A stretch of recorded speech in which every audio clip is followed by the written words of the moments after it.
Okay, welcome to the Karen Mitches podcast. Today we have Chelsey Grewar. Thanks for having me. How has your day been so far? Not bad. It's been fine. It's been fine. Yeah. Yeah. It's been adequate. No complaints, but I mean, could be better too. But now I'm here, so it is better. Okay, what were you up to? Working and taking care of my dog because I don't know, she threw up twice this morning. Oh no. Yeah, so she's been like really whiny all day and mopey, and I guess her tummy's upset. So it's like, okay, girl, sorry. What kind of dog is she? She's a yellow lab.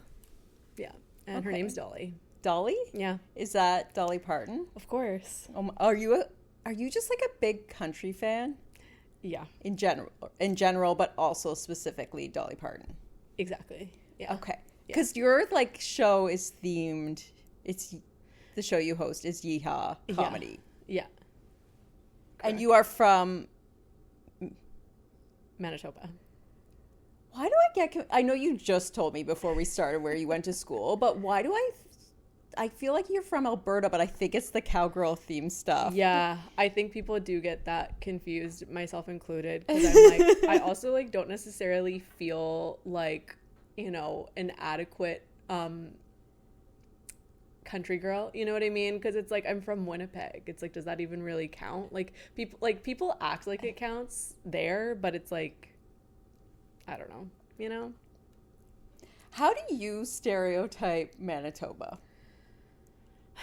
Manitoba, it's flat, it's boring, but friendly. Nice. Just kidding. I love you, Manitoba. You guys are great. When I lived in Vancouver, my best friend was from Winnipeg, and she would have different friends coming out to visit her or stay at her place, and Yeah. like she was cool, and she had so many great friends. So I do associate Winnipeg with really cool people. I do think the people are great in Winnipeg. I will say that. And do you feel like for its size, it has like a really great art scene? Yeah, I think so. Yeah, I think the art scene is like something that we are like known for. We have a good rep. Yeah. Yeah. So Very cool. yeah. But you found your way to Toronto. I did. Yeah. And I've been here for 6 years, almost 7. So there we go. How's it been treating you? You know what? We've had our ups and downs, me and Toronto, but at the end of the day, you know what? It's good. It's good. Nice. I've enjoyed my experience, and yeah, well, excited to see, where our relationship goes. Maybe you'll open it up to polyamory. Maybe. Yeah. I might have to move somewhere else. I was like, Toronto girl, you're too expensive, okay? Girl. Keep treating me this way. It was always expensive, but now it's just comical, and I feel like no one can handle it. Yeah. It's rough out here, truly, but we're doing it. We're somehow making ends meet, so. But you are about to do a little tour. I am, yes. I am actually going to where the country girls, the cowgirls are. I am going on a 3-stop stand-up tour of Vancouver, Edmonton, and Calgary. Amazing. Mm-hmm. I love it. And what are you calling it? It's called the Wannabe Cowgirl Tour. So kind of aligned with what I was saying before, was like, I don't feel qualified to be a cowgirl and to speak on country things, but we're doing it. And we're gonna laugh about it. We're gonna take it on tour. So, yeah, I love it. Yeah. So, is that hard to organize?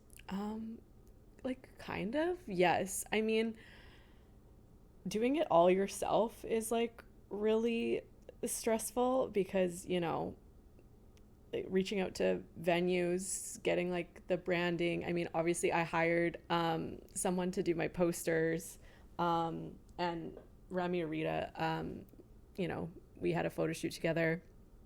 so it's like all working, like trying to figure out, but like as a person, just like, you know, finding all these people to potentially collaborate with, and then also, yeah, like doing the outreach, and then yeah, trying to sell tickets, like that's a whole other thing. And yeah, I mean, it has been really nice because I did receive a little bit of funding from CanCom. What? Yeah, so I mean, it's not a lot, but thank you, CanCom. Thank you, government. It's not government, actually. It's private funding because, fun fact, the Canadian government doesn't recognize stand-up as an art form.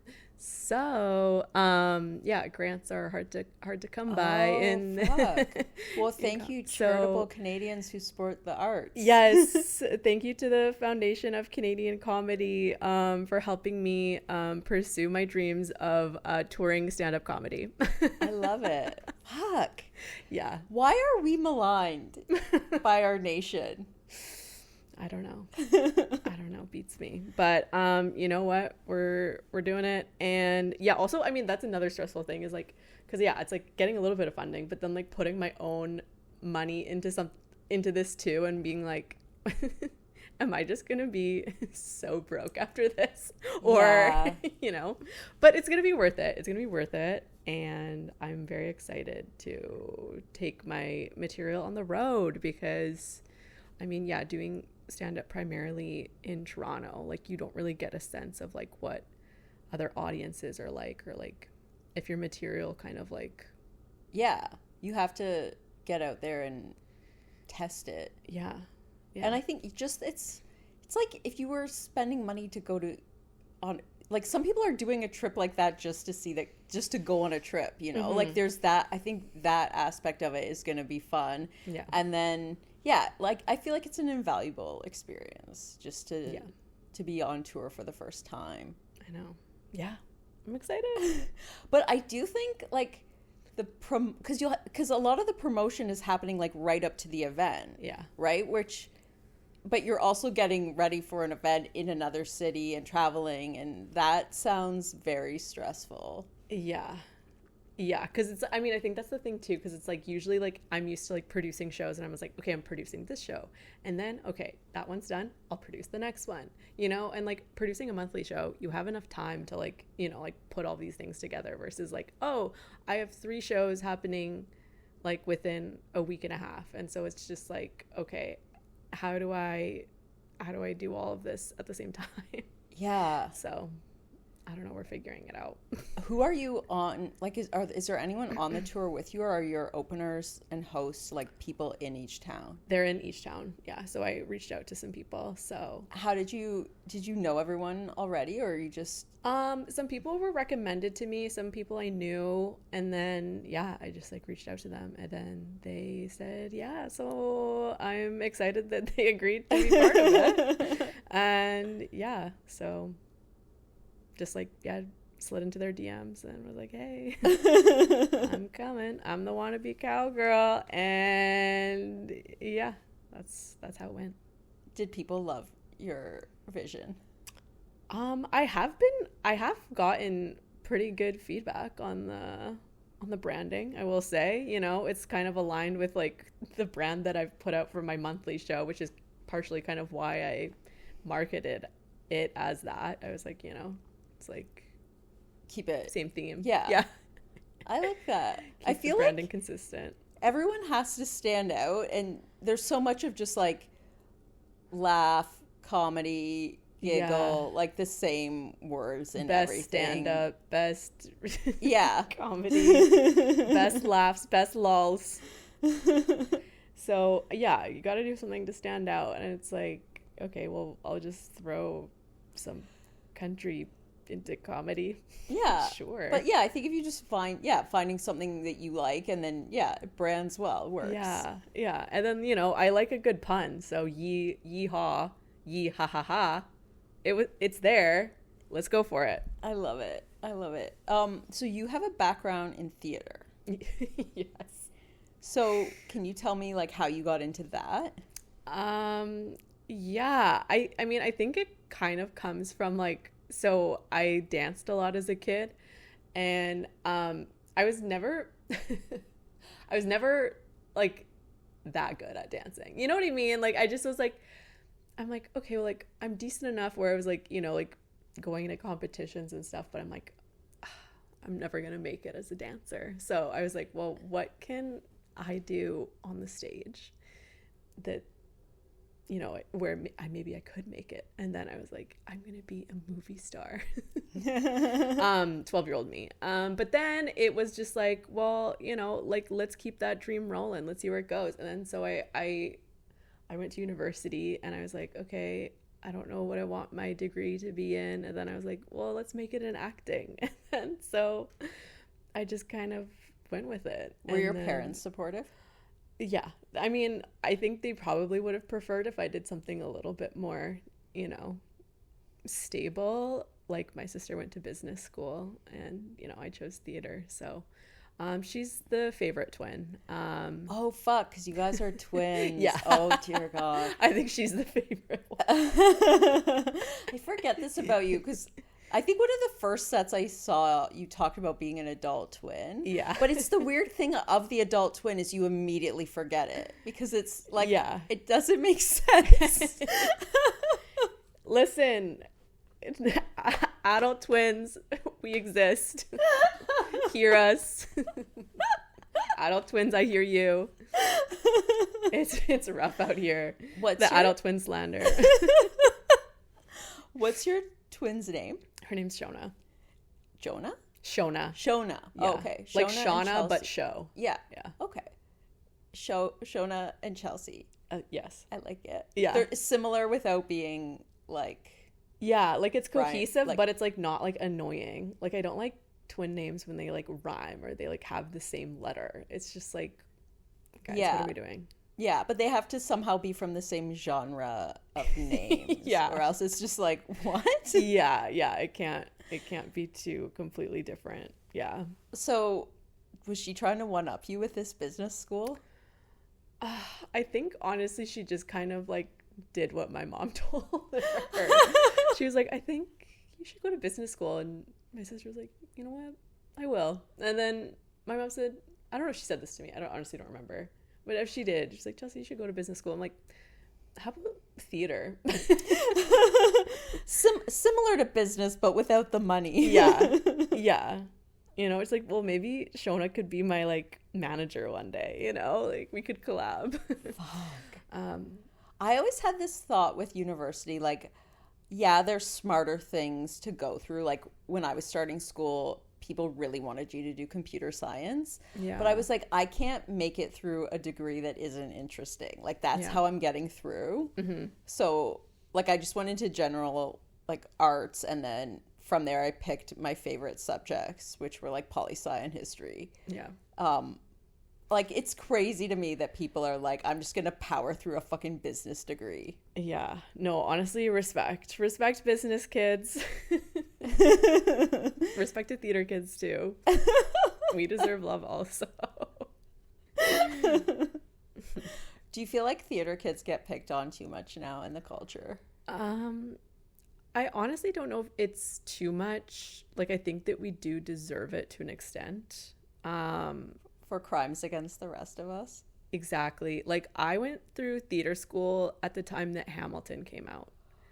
And yeah. So at that time, I think we deserved to be bullied the amount we were, if not more. You know, like, and like I kind of was like, I didn't know the full Hamilton soundtrack. So like I kind of felt I'm in between worlds, you know, like I'm seeing what's happening and I don't know if I want to be part of it. Like I do, but I don't, you know what I mean? Like I want to be here. I want to be here, but not to the extent that y'all are committed to this, you know? So I get like enthusiastic about stuff, but sometimes when you meet the real fandom, you're like, I can't do it at that level. Yeah. No, like I didn't have the full soundtrack memorized. And I'm like, I'm so sorry, but like, I'm not going to be doing that. Right. Yeah. Like, I want to get good grades, you know, like I don't. It's a full-time job loving Hamilton. Yeah, like it's just like it wasn't like a fine arts degree. It was like a liberal arts degree. So it's like we still had to write papers, we still had to like do exams and like all these other things. So it's like I don't know where y'all found the time. Do you sing? No. God no. I mean, you know, I can get by, but it's not something I'm like, you know. Would you go out with friends to do karaoke? Oh, absolutely. Oh my Okay. God, I'm obsessed with karaoke. So you feel it in your heart. Yes. You just wouldn't be like getting the lead in the play. I mean, play, sure. I can in act. the singing play. Yeah. But I cannot really necessarily sing. Sing at like a pro level. Yeah. But you can rock a karaoke song. Exactly. Okay. Yeah. Different level. I feel like it's almost a gift to have that level, because if you have this singing ability but you don't make it and nobody makes it, you're just out in the world pissing people off. Yes. Although I have a problem with indulging theater kids because I can't sing. So sometimes I'll just be like, will you sing to me? And then other people, it's like if you like buy a child like a noisy toy, like people get mad at you for encouraging. Yeah, you can't indulge the theater kids. What were your profs like? They were interesting. I had some that I really liked and some that no. we didn't necessarily get along. Were they too theatrical? Yeah, and like they would have like weird kind of like methodologies, and they would be like so serious about it, and they would take themselves so seriously, and then like other people in my class would take them so seriously. And I would just be like, guys, like what are we doing here? Like we're rolling around on the floor. Literally we got graded on our somersaults, I'm pretty sure, and like our movement class. Like I'm like, you guys, like, be so for real right now. Like, what are we doing? And like, what is this doing for me? Like, oh my God, I want to take a movement class. It's not dance, it's movement. yes, correct. I mean, there was dance components, but it was, yeah. Is one component wiggling? Honestly, was there a wiggling unit? If there was, I've like blacked it out from my memory. It wouldn't shock me if there was a wiggle lesson. I mean, we somersaulted for like a couple of classes. So we did Pilates, we'd roll around on the floor, you know, just like classic theater things. Yeah.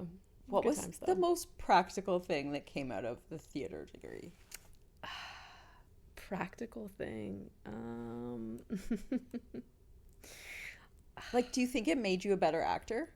I think it did. Yeah. I mean, there were like, as much as I rag on the rolling around and that kind of thing, there were some, you know, some valuable lessons there, and you know, just like thinking about plays and how they connect to society and that kind of thing.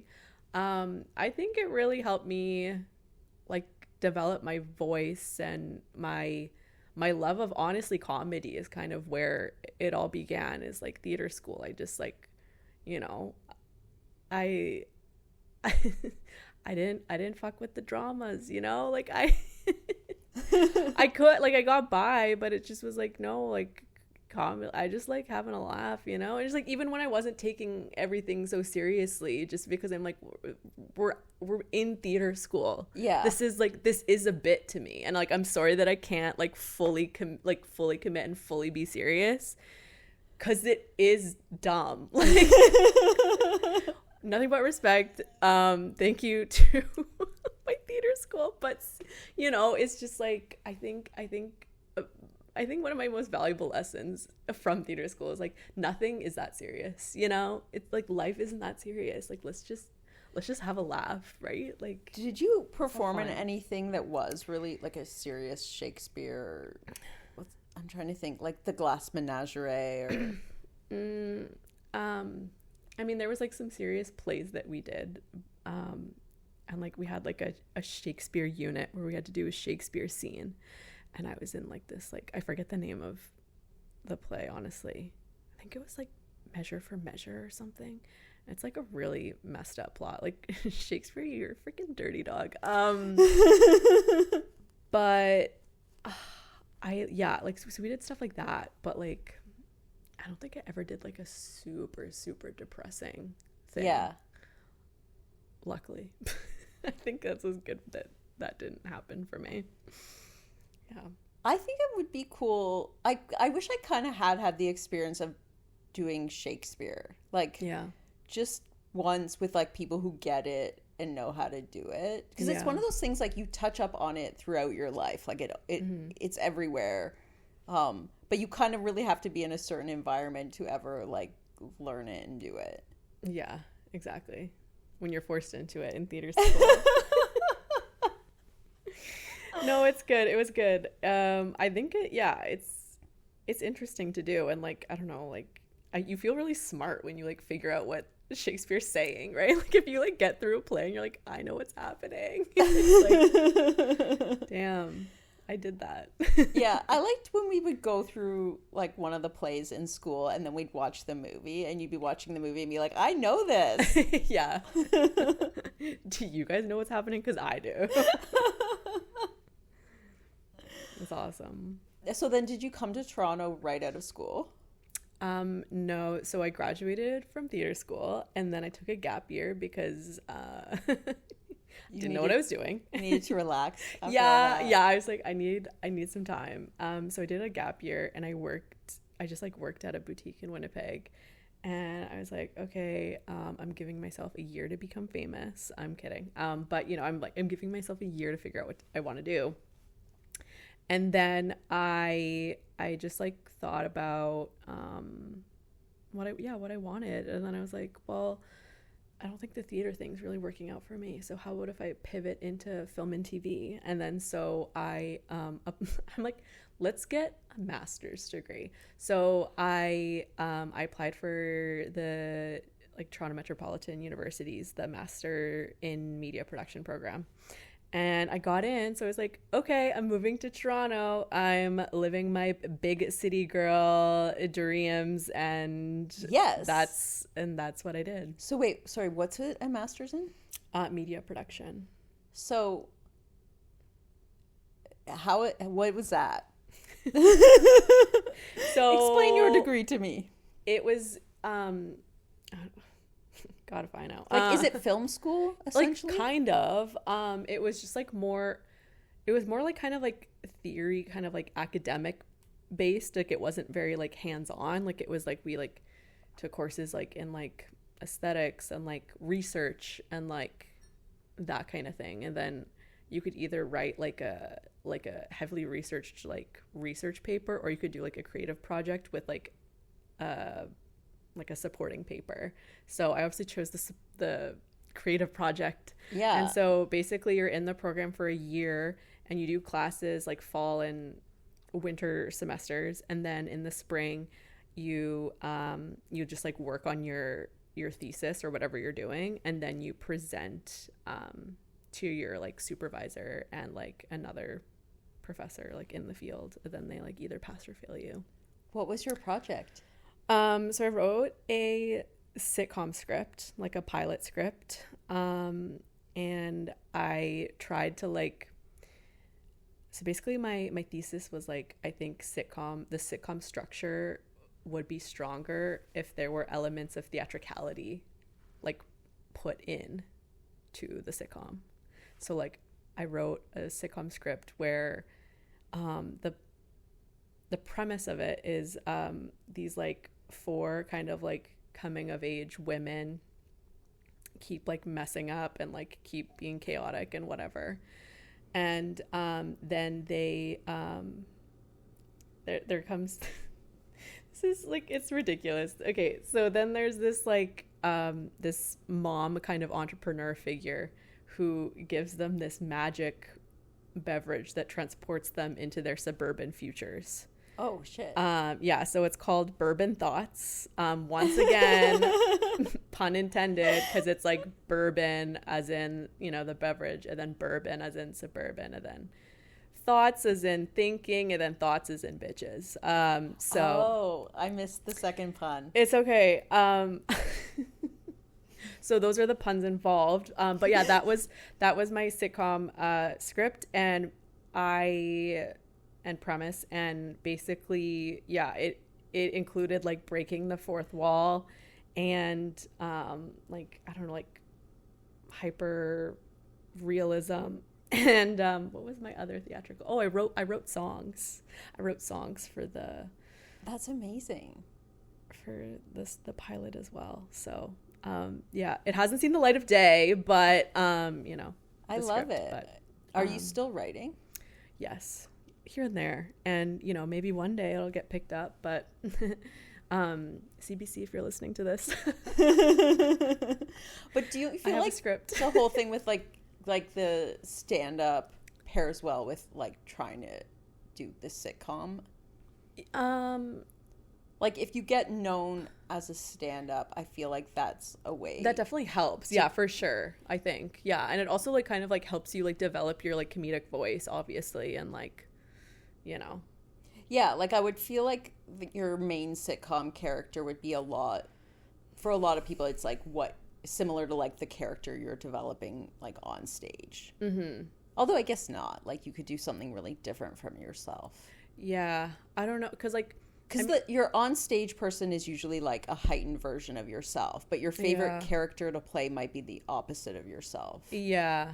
I still feel like when I'm writing characters, though, I still try to like put myself into like each of them, you know, in like a maybe different way, or like things that I like wish I was, or things I wish I'm like, oh, I don't mess with that, you know.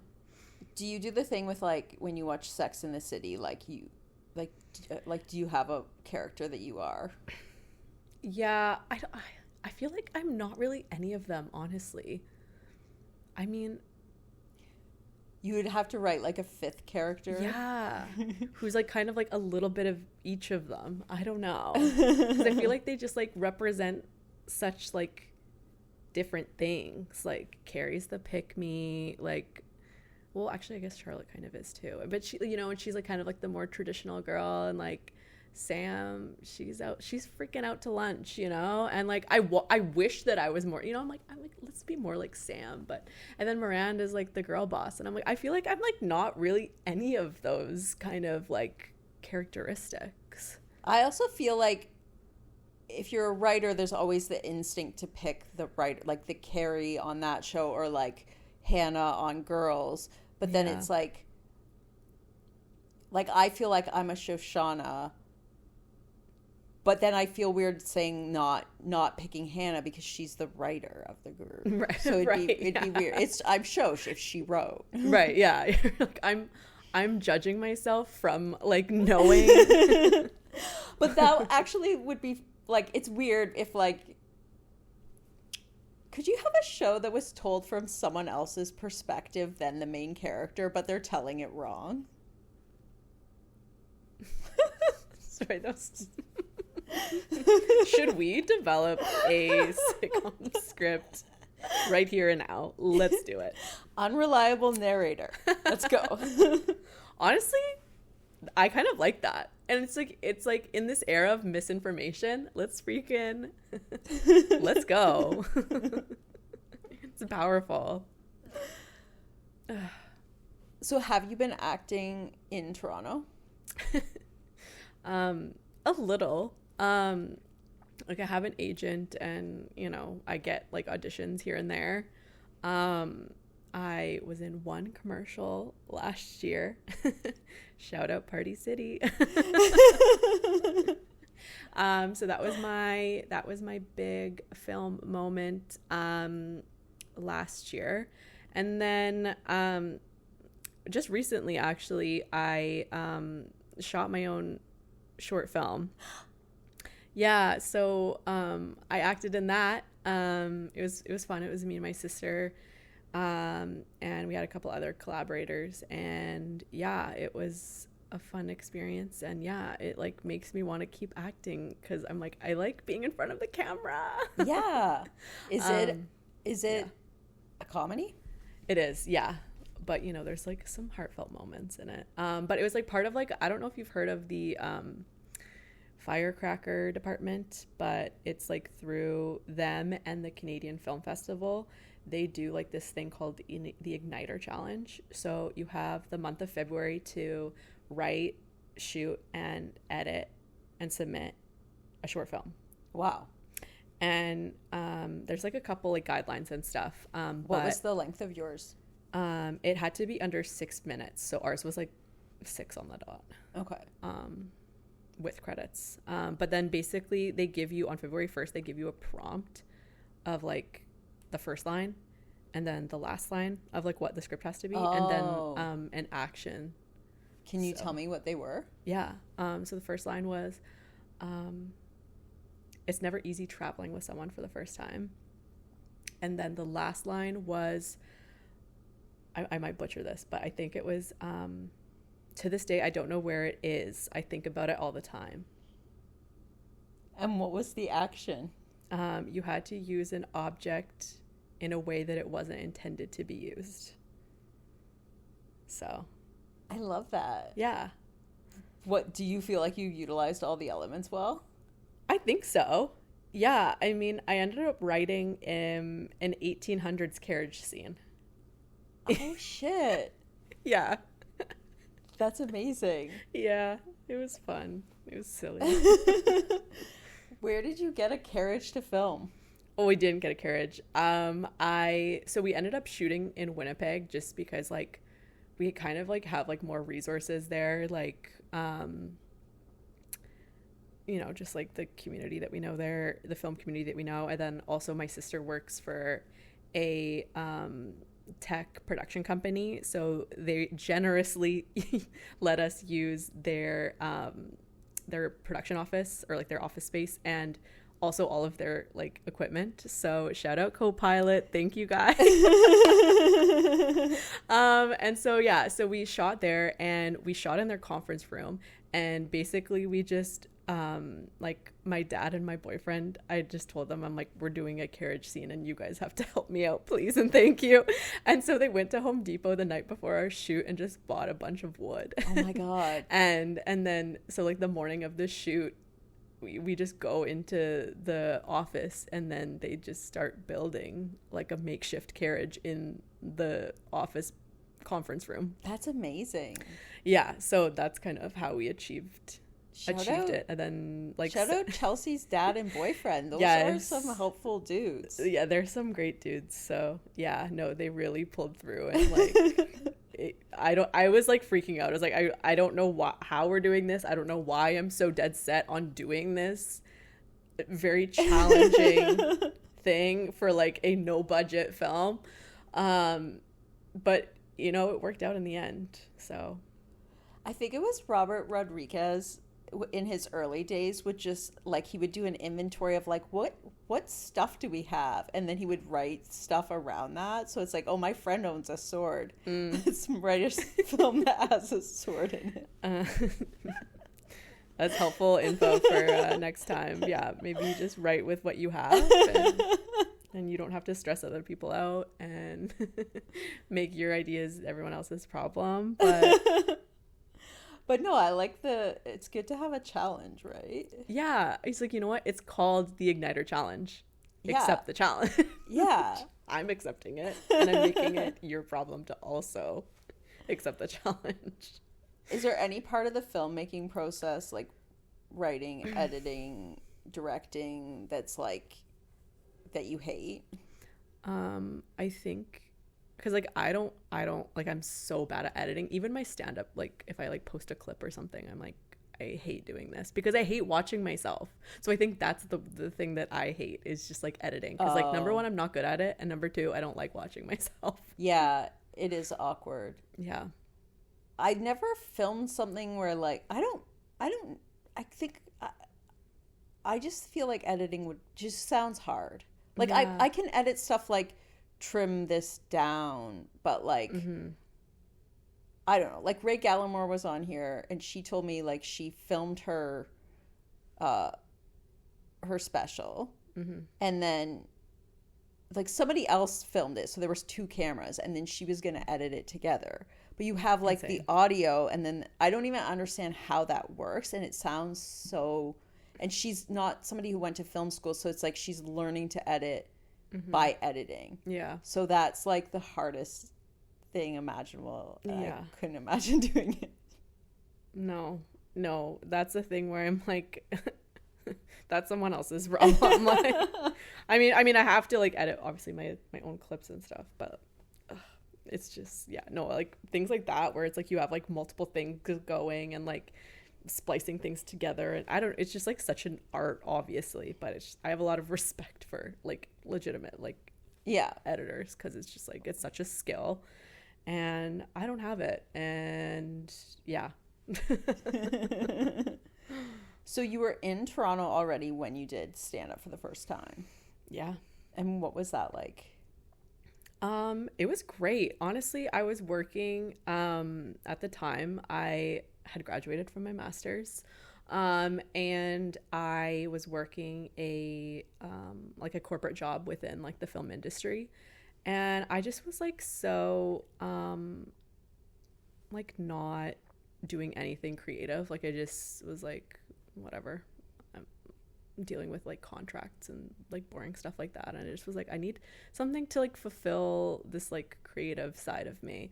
And so I just like signed up for a class at Second City, and that's kind of how I got started. And then so like my first ever show was like the student showcase at Second City, and then so I did it, and I was like, whoa, this is like really fun.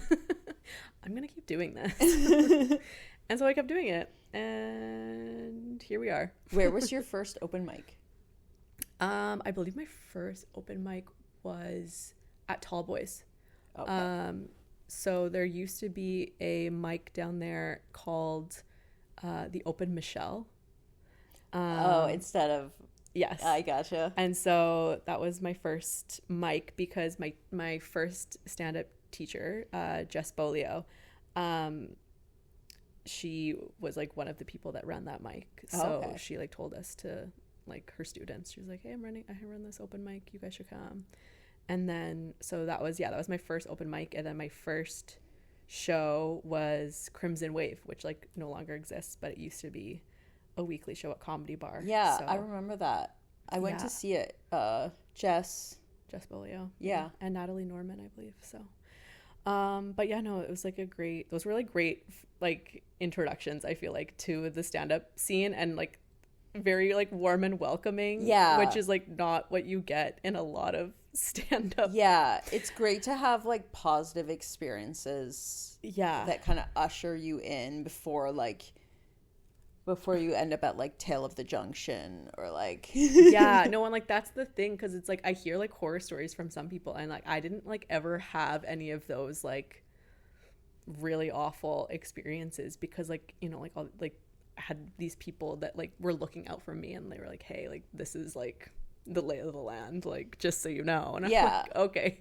And it's nice like there is that like enough people now who are positive that they can like kind of provide that apparatus, because I think like if we'd gotten into it like 10 years ago, there was no cushioning. Like you just went out and dealt with like the Wild West. Yeah, truly the Wild West. Yeah. No, like I don't know if I'd be doing comedy still if like based on some of the stories I've heard of like when people were starting, like, you know, back then. I'm like, wow. Yeah. I guess I'm kind of like blessed to be doing it later on, you know? Yeah. I feel like there's like an explosion of women in this scene, and I hope that leads to more, like, I hope it starts to benefit like TV and film in Canada of getting like more comedian women in the like writing, directing, because they're like growing through the stand-up scene. Yeah. Like, I guess there are always people coming up through improv, like Second City has been around for a long time, but yeah, stand up for sure. It's like we're making waves now. Do you have a favorite club? Here in Toronto, I would say Comedy Bar. I mean, I'm a little bit biased because that's where my monthly show is. But yeah, it's just like, I just really like it there. Yeah. But you started the show at Tall Boys? Yeah.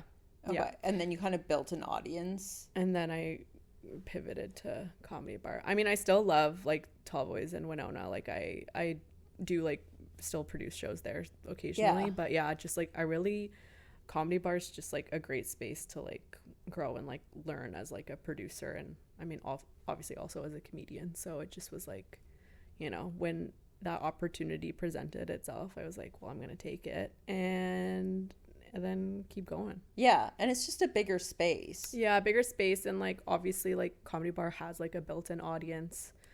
And so, you know, there's like always like walk-ups or people coming, not necessarily to see me or to see my show, but they just want to see stand-up, and they're like, and they come, and my show is what's on, and they're like, okay, let's do it. Yeah. So. I just remembered I saw you at Winona when you did your was that the first time you did a really long set? Yes. Oh my gosh. That was a time. I remember though, that was one of the shows where I was like, Winona is the perfect venue, because like, maybe not to produce, but like if you're a newer comic and you can't fill out a big space, but that space feels very big with a small audience. Yeah. Yeah. No, that's what I love about Winona. And I mean, it looks so good too. Just like if you want like, you know, clips and that kind of thing, like, yeah, it's such a nice like vibe too. And just like, yeah, it's like, yeah, the room is like, you can fill it up like, or like it doesn't even need to be full in order for it to like have like, you know, like that cozy kind of like cute vibe. Yeah. So yeah. So I think that show that I saw was your prep for like a big show you were doing back in Winnipeg. Yeah. So I just like wanted to, well, number one, see if I could be on stage for that long. And also, yeah, I was like, I had a show booked in Winnipeg, like a headline show. So I was like, okay, like I need to like warm up for this. Because it's like 40 minutes. Yeah. Yeah. I ended up doing like 45. So, yeah. So I was like, I need to see if I can pull this off. And then, yeah, I like kind of did. And then like, just like, you know, and then I went to Winnipeg and I ended up going really well. So then I was like, okay, well, like, let's just keep this train rolling. I love that. Mm-hmm. So the hometown show was amazing? Yes. No, it went really well. And that's like another venue that's really awesome. I did that show at the Basement in Winnipeg. So it's like a speakeasy type of vibe. It's really interesting. It's in like the basement of a Howard Johnson Inn. Oh God. Yeah. So it's like very unassuming exterior, but then you like go into the basement and it's like this like beautifully renovated space, and it's like really awesome. And like there ended up being like, I mean, obviously like I'm from Winnipeg, so like I could like get like, you know, my family and friends to come, but there was actually like also a lot of people I didn't know, and like that like really excited me too. Shit. Like, you know, like as a newer comedian, I'm like, people are here, like maybe not to see me, but like maybe like, yeah, you know, they did see you. They did see me. Like they did laugh at me, and like, it was good. So yeah, no, I had a really great experience there. And so had your friends and family seen you do shorter sets at that point? Yeah, so they had seen, well, actually the summer before that show, I had done a Fringe show, and it was also stand-up. So it was a little bit shorter. And like I kind of interwove a little bit of like theater kind of stuff, because the name of the Fringe play was Chelsey Grewar, Adult Twin. And so I like really leaned into like my twin material and that kind of stuff. And so I kind of built this like beginning and end that was like more kind of like play kind of vibe. So they saw that show, a lot of them, but some of them didn't. So then, so yeah, it was like a bit of a mix. Like some people hadn't ever seen me do stand-up before. Some people had.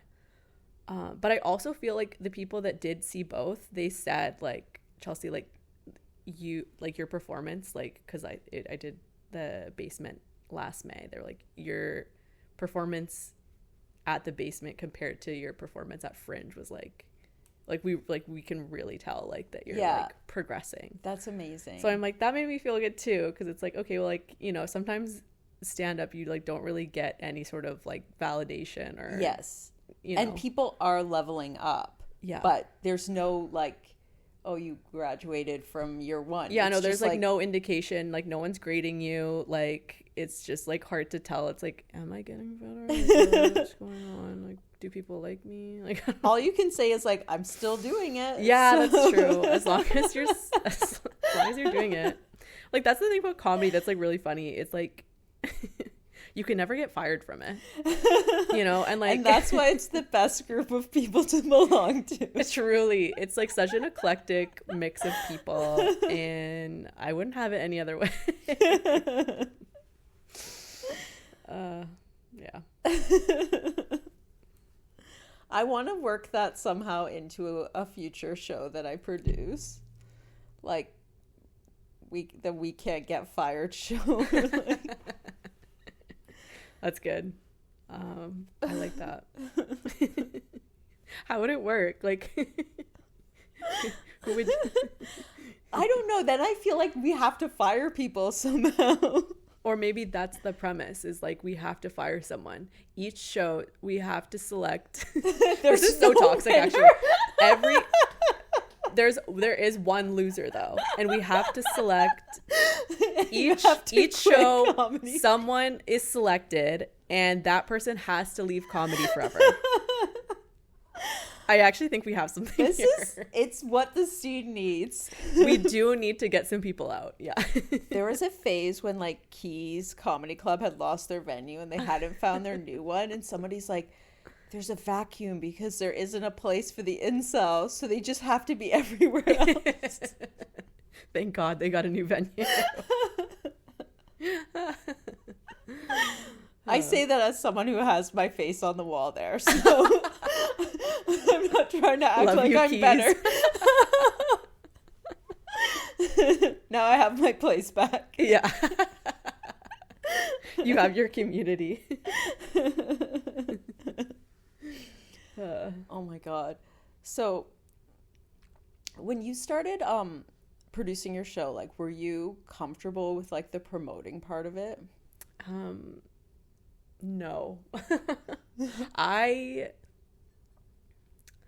don't know. I mean, I think when I started producing, the thing was like I didn't need to figure out promoting, because like obviously your first couple shows, like I don't know if you like feel this. Yeah. Like when like you first start producing, it's like all your friends are like, "Oh my God, so cool, you're doing a comedy show. Like I'm gonna come." And then so like they do, and it's like, so like I barely had to do any promo for my first couple shows, because it was like my friends would just buy tickets. And then it was so funny because they were like, "We're gonna come to every show," and I'm like, "No, you're not." And I also don't want you to, because you're just gonna like keep seeing me say this, you know, similar things. And then I mean, yeah, sure, like I have other comedians like in each show, but like no, don't come to everyone. And like obviously they drop off, but then I think it kind of like what was at a good time, because like that's kind of when I got my footing as like a producer, and like also like hosting and that kind of stuff. Like I was kind of like cushioned, you know, as a baby producer. And then once my friends stopped coming, I was like, okay, now I feel comfortable to like I like kind of have this somewhat figured out. Or Yeah. And when you did, so had you already been producing Yeehaw when you did the Fringe show? Yeah. Okay. Mm-hmm. So that was the Fringe process difficult? Like no, because I had also done Fringe before. Was it the Toronto one or the Winnipeg? No, Winnipeg. Winnipeg Fringe. Yeah, okay. I've only ever done Winnipeg Fringe, and I've done that one for 4 years. Okay. But like that was like, you know, a mix of like I've done plays, and I also just did that one stand-up show in 2024. But like Winnipeg Fringe is awesome. Like I literally think it's like the best Fringe ever. Like obviously I'm biased because I'm from Winnipeg, but everyone else will say it too, is like Winnipeg is the freaking Fringe hotspot. And I freaking love Winnipeg Fringe. And I've also done London, Ontario Fringe. That's my town. What? That's where I'm from. Oh my gosh. I had Oh my God. I had an okay time. No, you can be honest. Was it terrible? In London. That was probably, honestly, that's maybe why I'm like, as a producer, I'm like, nothing can ever be as bad as that Fringe for me. Like, I was humbled so like brutally because God. I think because I was in London, Ontario for like probably I think over 2 weeks because, you know, got there, like did like the tech setup and all that. And then I had I think 7 or 8 shows. And I think my top audience was 5 people. Jesus. And that freaking sounds like London. London is the kind of town where people complain that we don't have an arts like community, and then no one supports anything that anyone does. Yeah. So I lost quite a bit of money. Oh, no. Although, I mean, I stayed with a billet, and so I had a really nice billet. She was great, and she came to see me. She came to see my show. But yeah, no, I think there was like one show where I did it for 2 people, and I was like, this is humbling me. Fuck. So that wasn't your stand-up one? No, that was my first. So right after theater school, I did a one-woman Fringe play at Winnipeg Fringe. And then the next summer, I was like, let's go on tour. And then I was like, what Fringe should I do? And I don't know why I thought it was a great idea to do London, Ontario Fringe. Like, I don't know what went through my head.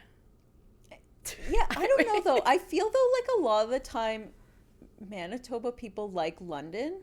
Like it's not like we're not like a I don't know. Yeah, for some reason I feel like maybe I just thought like, oh, like you thought a small city, like, you know, like maybe they'll like a like Winnipeg girl coming. And I feel like if you'd just gone there to go to bars, you would have had a good time because London is a nice vibe. It's a friendly town.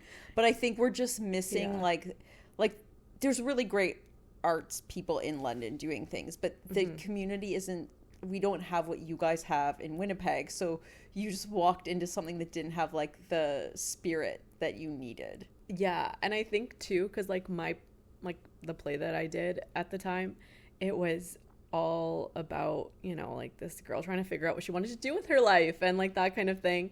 And it was about like the self-help book industry and that kind of thing. And then it's like, oh, all the students from Western, they went home for the summer. So it's shit. Like I'm trying to convince the senior citizens of London to come to my show. And they're like, why? So anyways, that was a learning experience. Yes. And so London, Ontario, it's okay, you guys. You'll return as a stand-up and be vindicated. Exactly. Yes. I'll have my redemption arc with London. I will say there were some things I did really enjoy about London. I really liked the mall. I freaking London loves a mall. I went off at the Zara because I don't think that was when Winnipeg didn't have one. I was like, oh my God, like at least I can go shopping. Were you at Masonville? I think so. And what else? Oh, there's like a spaghetti place, SpaghettiOs or Eddios or something. I don't even know. Anyways, there's a spaghetti restaurant and apparently they're famous. And so Spaghetti Eddies? Spaghetti Eddies. That's what it was. I went to Spaghetti Eddies and oh my God, my mom actually came. My mom came to watch the show. She was like working in Toronto, so she took the train over.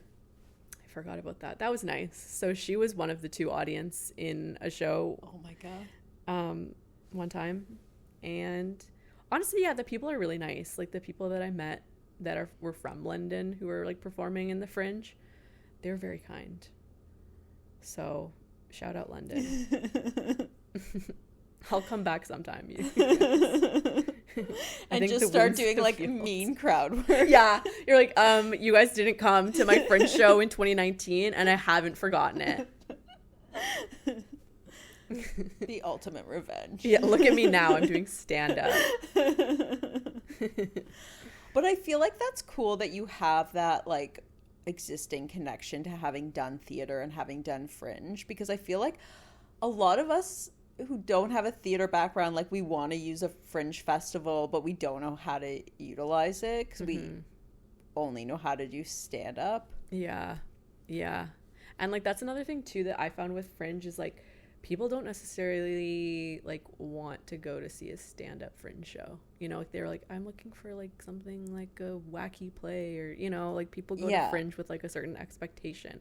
And then so when it's like, oh, here's a stand-up show, it's like, wait, what? Like, I don't know. Yeah, like, I think other people have said this to me, like, they created something, like, entirely for Fringe that might have, like, linked to their stand-up, like, using the same kind of theme or story, but, like, yeah. And you can, and some people, I can't remember who it was who said it was liberating because you get to do sentimentality and, like, tell the story from, like, a deeper perspective. Like a different, like, point of view. Or, yeah, like more like storytelling. Storytelling is big in Fringe.